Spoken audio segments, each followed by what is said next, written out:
नमस्कार, दूरदर्शन में आपका स्वागत है। मैं हूं राहुल सिंह शेखावत। 15 अगस्त यानी स्वतंत्रता दिवस, ये वो दिन है जो अपने संघर्ष को याद करने का दिन है। ये वो दिन है जब आप अपने पूरे आज़ादी के संघर्ष को, उसके पूरे सफ़र को याद कर सकते हैं। इससे पता चलता है कि आखिर इस पूरे लंबे सफ़र के बीच कितने पड़ाव आए हैं, कितने लोगों ने कुर्बानियाँ दी हैं। देश आज जिस इमारत पर खड़ा हुआ है उसकी नींव में किन किन का कितना योगदान रहा है। और मतलब ये है कि इस दिन को एक तरह से सेलिब्रेशन होता है, और उस सेलिब्रेशन में जो सबसे बड़ा योगदान है हर घर तिरंगा का, उसी का एक फॉर्मेट है। और इसी मुद्दे पर आज की दूरदर्शन पर विशेष चर्चा है, जिसमें मेरे साथ मौजूद हैं। इस चर्चा में सबसे पहले उनका आपको तारुफ करा दूं। डॉक्टर रवि शरण दीक्षित जी हैं, DAV देहरादून जो महाविद्यालय उसमें एसोसिएट प्रोफेसर है। उसके अलावा डॉक्टर राजेश त्रिपाठी हैं, UPES में एसोसिएट प्रोफेसर है, दोनों शिक्षाविद हैं और इतिहास पे उनकी एक अच्छी पकड़ है। सबसे पहले आप दोनों का बहुत बहुत स्वागत है। धन्यवाद। बहुत बहुत धन्यवाद। दीक्षित जी, आपसे शुरुआत करना चाहूँगा। हर घर तिरंगा, और आप जानते हैं कि 15 अगस्त सेलिब्रेशन हमारा राष्ट्रीय पर्व है। उसमें इस पूरे जो कार्यक्रम की इसकी क्या एक भूमिका है? राष्ट्रीय आंदोलन में 15 अगस्त का बहुत महत्व है, पर इस 15 अगस्त तक आते आते हमारा ऐतिहासिक पक्ष बहुत समझने की आवश्यकता है, क्योंकि इस संघर्ष में और इस तिरंगे को हम गौरवशाली तरीके से देश के सामने ला पाए, इसके लिए एक बड़ा लंबा संघर्ष है। 1806 वेल्यूर म्यूटिनी हो या 1824 अवध में किसानों का आंदोलन हो और 1857 की राष्ट्रीय आंदोलन हो, जिसमें कहा जाता है कि लगभग 4 लोग शहीद हुए उस संघर्ष में।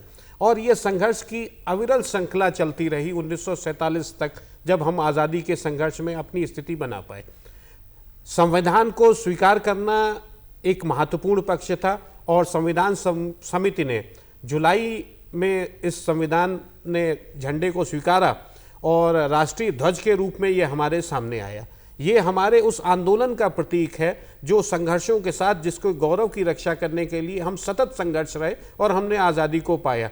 तो ये महत्व का भी दिवस है और हमारे राष्ट्र के लिए गौरव का दिवस है, और सरकार के स्तर पर इसको हर घर तक पहुंचाना ये बड़ी प्रयास है, क्योंकि हमें उन चिन्हों पर, उन वीरगाथाओं पर अभिमान करने की आवश्यकता है, जिनकी वजह से आज हम खुले आसमान में सांस ले पा रहे हैं।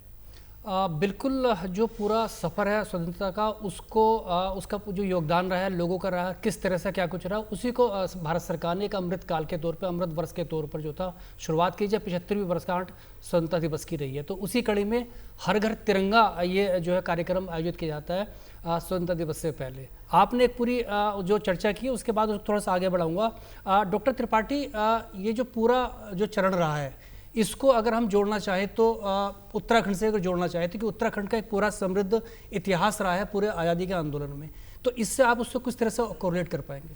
बिल्कुल सही कह रहे हैं। जिस तरीके से जब हम देखते हैं कि मैदानी इलाकों में भी संग्राम हो रहा था स्वतंत्रता के लिए, उसी तरीके से उत्तराखंड में भी काफ़ी आप देखेंगे कि गढ़वाल में काफ़ी विद्रोह हुए। उधर आप कुमाऊं में संगठित विद्रोह का हमें उदाहरण मिलता है।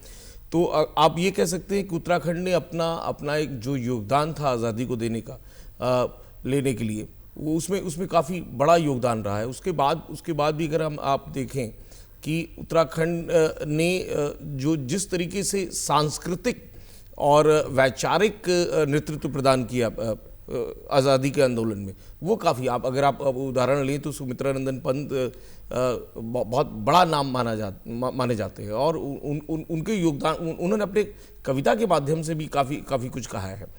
तो भले ही वो प्रगतिवादी कवियों में आते थे, लेकिन इसके और असंगठित रूप से, यानी इन अनऑर्गेनाइज रूप में भी हम देखते हैं कि काफ़ी बड़ा उत्तराखंड ने योगदान दिया।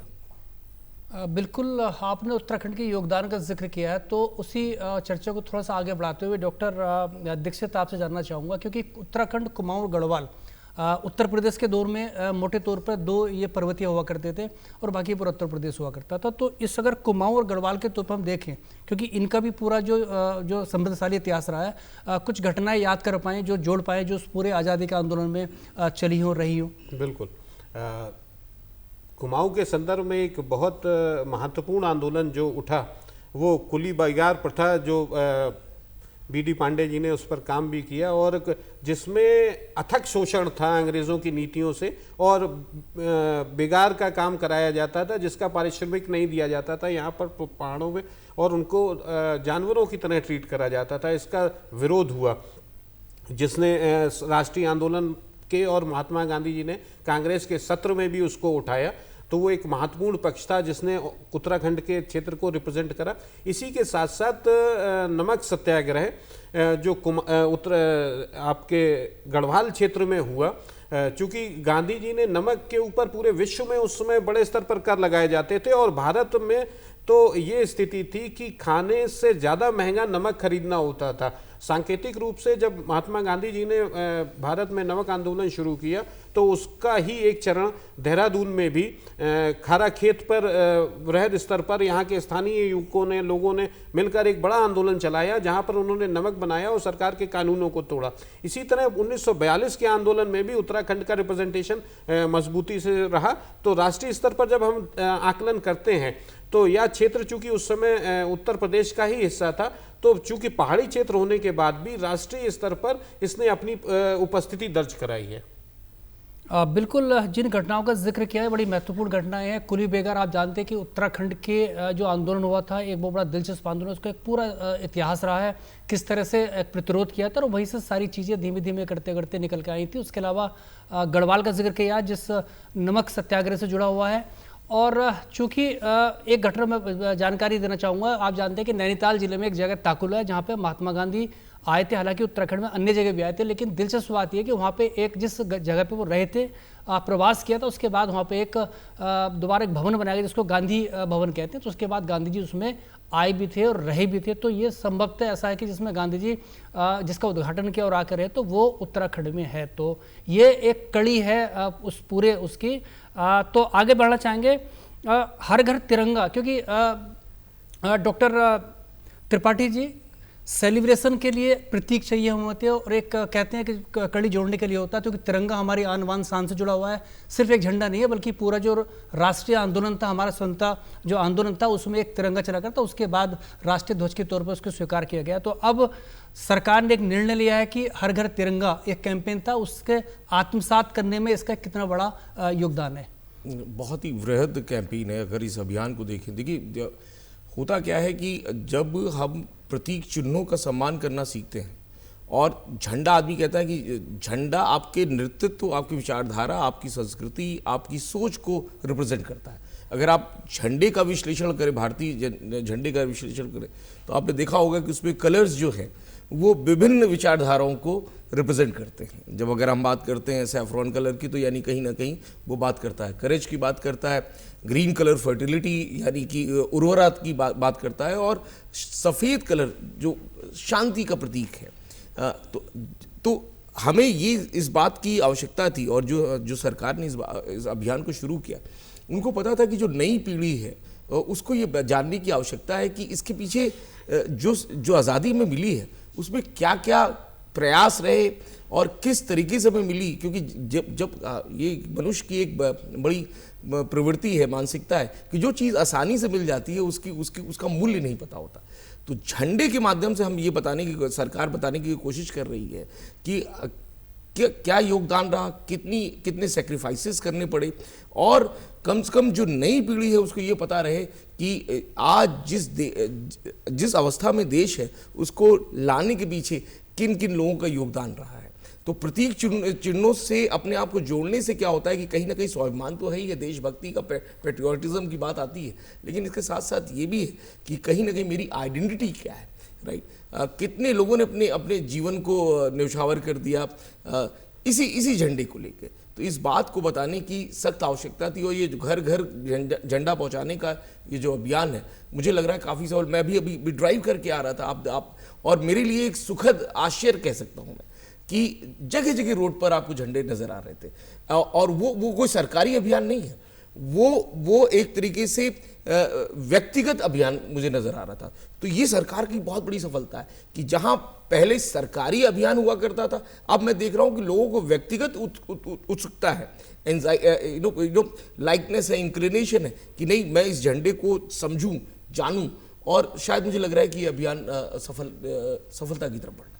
बिल्कुल भाव पैदा होते हैं, क्योंकि आपको अपने आपको आत्मसात करना है, उसका एहसास करना है, तो चीज़ों की जोड़ने की कड़ियाँ होती हैं, और इस कड़ी एक महत्वपूर्ण योगदान इस कैंपेनिंग का रहा है। डॉक्टर दीक्षित, आप बताइएगा कि आपने जो जिक्र किया था 1857 के गदर का किया था, उसके बाद फेजेस वाइज, उसके बाद फिर हम 1947 से पहले जो भारत छोड़ो आंदोलन या तमाम रहे हैं, तो इन सबको अगर हम एक साथ क्लब करें तो उन आंदोलन में जब उत्तराखंड के कुछ ऐसे नाम लेना चाहें जो लोग उस टाइम रहे, वाला की बहुत बड़ी बड़ी विभूतियाँ रही हैं, पंडित गोविंद वल्लभ पंत यहाँ से रहे हैं, इवन जो पूर्व मुख्यमंत्री रहे हैं वो भी यहाँ से रहे हैं, उसके अलावा एक पूरा क्रांतियाँ हुई है, सालिम क्रांति अल्मोड़ा की है, उसके अलावा गढ़वाल में आपने नमक सत्याग्रह जिक्र किया, कुछ ऐसी और घटनाएं याद आती हो जिससे ताकि एक नई पीढ़ी जो है वो जान सके कि वैसे तो पूरा राष्ट्रव्यापी आंदोलन था, लेकिन उत्तराखंड भी उसमें किस तरह से बढ़ चढ़ कर रहा था, या जो ऐसी चीज़ें हैं।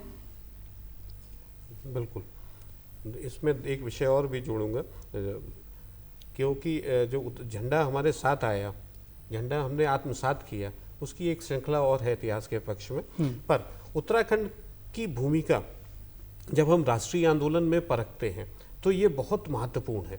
कारण क्या है कि जब हम ये देखते हैं कि जो बड़े बड़े जिन लोगों ने नेतृत्व दिया, चाहे महात्मा गांधी का मैं उदाहरण लूँगा, उन्होंने प्रवास अपना कुमाऊं क्षेत्र में भी किया, गढ़वाल में भी रहे, देहरादून भी आए, और उन्होंने यहाँ पर उस आंदोलन की अलग जगाई, उसकी परिणति हमें राष्ट्रीय परिप्रेक्ष्य में दिखती है। एक और नाम जो राष्ट्रीय आंदोलन में, एक वर्ग ऐसा होता है जो उस आंदोलन में भागीदारी करता है, एक वर्ग ऐसा होता है जो प्रेरित करता है, उत्प्रेरक की भूमिका निभाता है, और उसमें विवेकानंद जी का नाम बहुत महत्वपूर्ण है, जिन्होंने इस कड़ी को जोड़ा और युवाओं को प्रेरित किया अपने राष्ट्रीय चरित्र को विकसित करने में। और उनका आवास भी आज भी वो बहुत शक्ति केंद्र के रूप में पहचाना जाता है, वो उत्तराखंड में हमारे रहे। तो कुल मिला के जो यहाँ चिंतन था जिसने राष्ट्रव्यापी प्रभाव अपना छोड़ा, वो महत्वपूर्ण था। 1857 का राष्ट्रीय आंदोलन, उसका एक पक्ष और भी बहुत महत्वपूर्ण है जो हमें जानना चाहिए। 1854 में जब आंदोलन से पूर्व है की स्थितियां थी, तो हरिद्वार में एक बैठक हुई, और ये संदर्भित किया जाता है कि रानी लक्ष्मीबाई ने भी उसमें भाग लिया था, और वो आंदोलन की कहा यह जाता है कि एक रणनीतिक बैठक हुई थी, हरिद्वार में हुई थी, जो उत्तराखंड की भूमि है। तो निश्चित ही यहाँ पर एक बड़ा कार्यसेवक थे जिन्होंने इसमें भागीदारी ली, और जो नमक सत्याग्रह था, जब हम लोग आर्काइव को उसको अध्ययन करते हैं, डॉक्यूमेंट्स को देखते हैं, तो यहाँ बहुत बड़ी लिस्ट है, लगभग 18 लोग हैं जिन्होंने 6-6 महीने की सजा काटी थी उस आंदोलन, उस संघर्ष में। उत्तराखंड के भागीदारी उन्होंने दी। पर इतिहास के उन पक्षों को और सामने लाने की आवश्यकता महसूस होती है। एक विषय और जो मुझे संदर्भित लगता है, जब हमारा इतिहास जब अध्ययन के लिए हमारे सामने आता है, तो वर्तमान परिवेश में हमारी शिक्षा नीति, NCERT और प्रोफेसर DP सकलानी इसके निर्देशक हैं, जिन्होंने इतिहास के उन पक्षों को उजागर करने का प्रयास किया है जिन पर अभी तक चिंतन नहीं किया जा रहा था, जिनको महत्व कम इतिहास में दिया गया। और इसी परिणति में हम झंडे की यात्रा जब पढ़ते हैं तो 1906 में झंडा पहली बार एक नेतृत्व के रूप में आया, 6 में है, फिर 1907 में वो बदलता रहा उसका। पर जो हमारे सामने स्वरूप आया, ये संविधान सभा के स्वरूप के साथ स्वीकृत हुआ, और जो वर्तमान परिवेश में हमारा राष्ट्रीय ध्वज हुआ। इस राष्ट्रीय ध्वज के वाहक के रूप में, हालांकि सैकड़ों लाखों एक उदाहरण हैं जिन्होंने इसके संघर्ष के लिए अपनी जान दी, पर एक नाम आज ज़रूर लेना चाहूँगा, मतंगनी हज़ारा, जिन्होंने 1942 के आंदोलन में नेतृत्व किया था, और ध्वज उनके हाथ में था और वो आगे चल रही थी। सितंबर की घटना है, और दाएं हाथ में उनके ध्वज था। उस ध्वज पर दाएं हाथ पर गोली मारी अंग्रेज सैनिकों ने, तो उन्होंने ध्वज को बाएं हाथ में ले लिया, और बाएं हाथ पे जब गोली मारी तो वो ध्वज उन्होंने दोनों हाथों के बीच में दबा लिया, और तीसरी गोली उनके माथे पे मारी गई 1942 के आंदोलन में। तो वो गिर पड़ी, और वो जो चित्र उनका आया बाद में, तो वो ध्वज उनके गोद में था, उसको उन्होंने जमीन पे लगने नहीं दिया।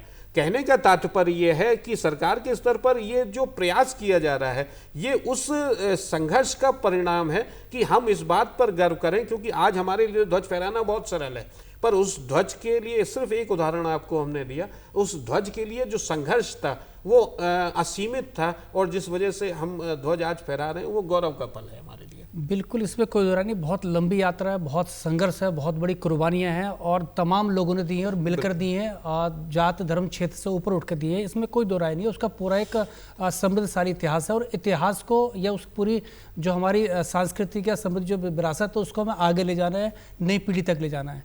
तो डॉक्टर त्रिपाठी, आपसे जानना चाहूँगा कि जो ये नई पीढ़ी हमारी है, ये जो पूरा कैंपेन है, इससे वो अपने आप को कितना उससे आत्मसात कर पा रही है?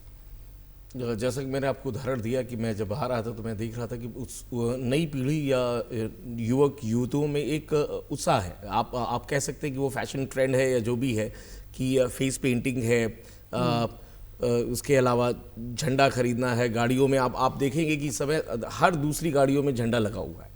तो नई पीढ़ी में काफ़ी उत्साह है, लेकिन इस बात को भी समझने की आवश्यकता है कि कई बार उस जोश में हम होश खो देते हैं।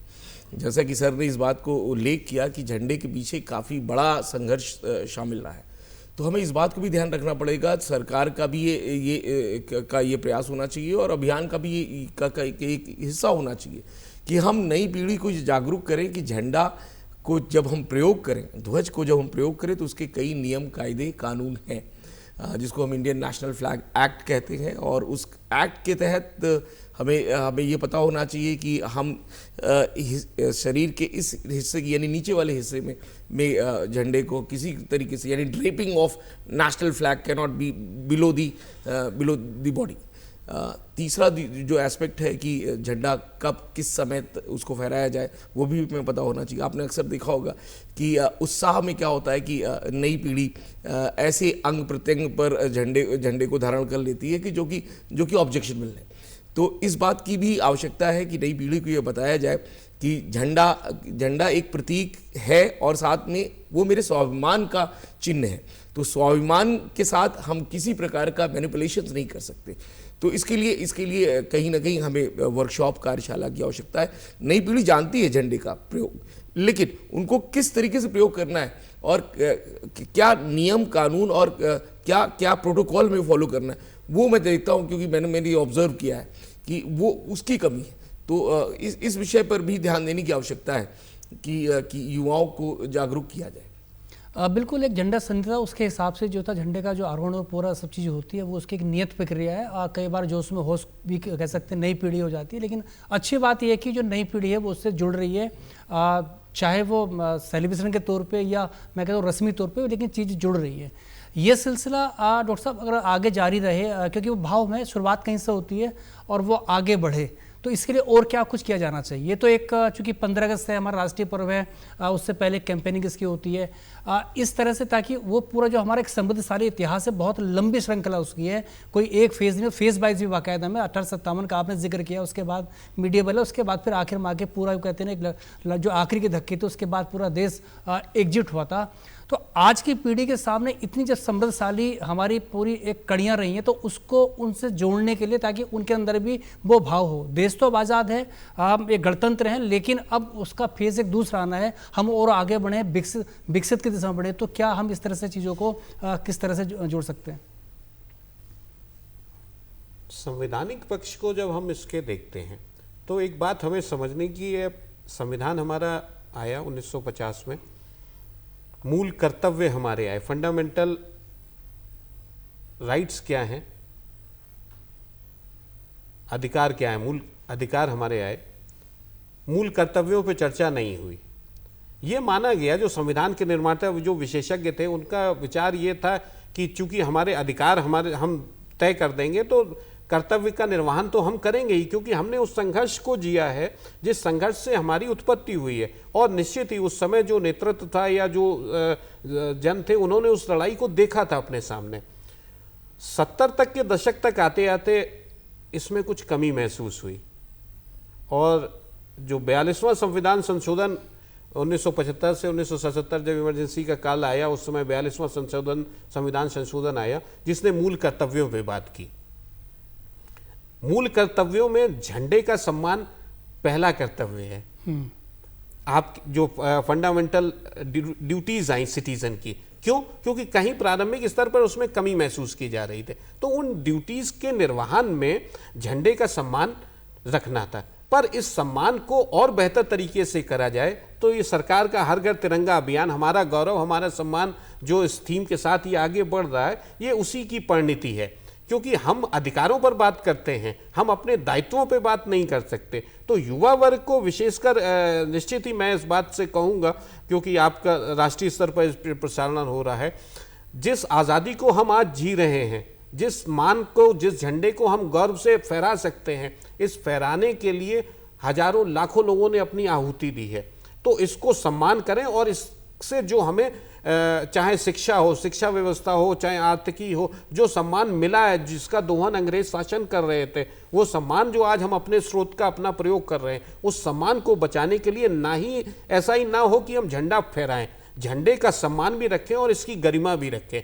और अपने दायित्व का ऐसा नहीं हो सकता कि हम हर दायित्व हमें बेहतर, पर एक छोटे छोटे दायित्व हमारे पास है। युवा वर्ग अपने कर्तव्यों का निर्वहन करते हुए, उन दायित्वों को निर्वहन करते हुए समाज के निर्माण में भागीदारी करें। और निश्चित ही अमृतकाल का उत्सव है और 100 वर्ष पूरे हों तो हम ये गर्व से कह पाएं कि दुनिया की सबसे बड़ी अर्थव्यवस्था, सबसे बड़ा सिस्टम भारत का है। इसकी ओर सरकार का प्रयास है। बिल्कुल, अधिकार और कर्तव्य के बीच में थोड़ा सा फासला है, वो भी उम्मीद करनी चाहिए जैसे जैसे चीज़ें आगे बढ़ेंगी जो फासला वो कम होगा। उम्मीद पे पूरी दुनिया कायम है। डॉक्टर त्रिपाठी, क्योंकि जो जिक्र उन्होंने किया, मैं इस बात को थोड़ा सा और आगे ले जाना चाहूँगा। हमारा जो यंग मास है पूरा, वो कैंपेन से जुड़ता है, लेकिन एक पीढ़ी, हम और आप जब कॉलेज गोइंग थे, स्कूल गोइंग थे, तो एक स्वतंत्रता सेनानियों की पूरी पीढ़ी हुआ करती थी। वो जो प्रभात फेरी निकला करती उस टाइम, उनका पूरा जो, क्योंकि वो लोग उस पूरी लड़ाई से जुड़े हुए थे। अब बहुत कम लोग बचे होंगे क्योंकि हमने वो चीज़ देखी है उनके जुड़े हुए। उसके बाद वो चीज़ें आगे बढ़ी हैं, आज दूसरे फॉर्म में आ रही हैं। तो उस चीज़ से अगर आप कंपेयर करें आज को, इसमें दोनों का अगर हम कॉम्बिनेशन देखें तो किस तरह से वो आगे, क्योंकि उससे एक बड़ी फीलिंग आती थी। हम अगर अपनी बात करूं, और 15 अगस्त अगर याद हो तो, क्योंकि मैं जहाँ पढ़ा करता तो फिर पुलिस लाइन में परेड हुआ करती थी, तो अब स्वीट सेलिब्रेट तो हर दिन मिठाइयाँ, बट उस टाइम पे उसका खास हुआ करता था। तो 2-4 लड्डू या 6 लड्डू हुआ करते, उसके एक अपना पूरा चार्म हुआ करता था। तो ये जो सेलिब्रेशन है उसको हम एक, वो जो था जो स्वतंत्रता सेनानी वाली जो पीढ़ी थी, वो कहीं शून्यता उसमें है या उसमें रिक्तता है। आज सरकारी स्तर पर या सामाजिक स्तर पर, राजनीतिक स्तर पर कर रहे हैं, तो दोनों के बीच में जो आपने फासले का जिक्र किया, तो मुझे एक फासला इसमें नज़र आ रहा है, ये कैसे पड़ सकता है? देखिए, फासला है क्योंकि देखिए लाइव एविडेंसेस का, यानी कि जो सजीव साक्ष्य होते हैं, उसका एक अलग ही इम्पोर्टेंस होता है, उसकी अपनी एक महत्व है। तो हम लोग भाग्यशाली रहे कि हम लोगों ने स्वतंत्रता संग्राम सेनानियों को देखा। आज की पीढ़ी कहती कि वो कैसी थी और उनका क्या कंट्रीब्यूशन था।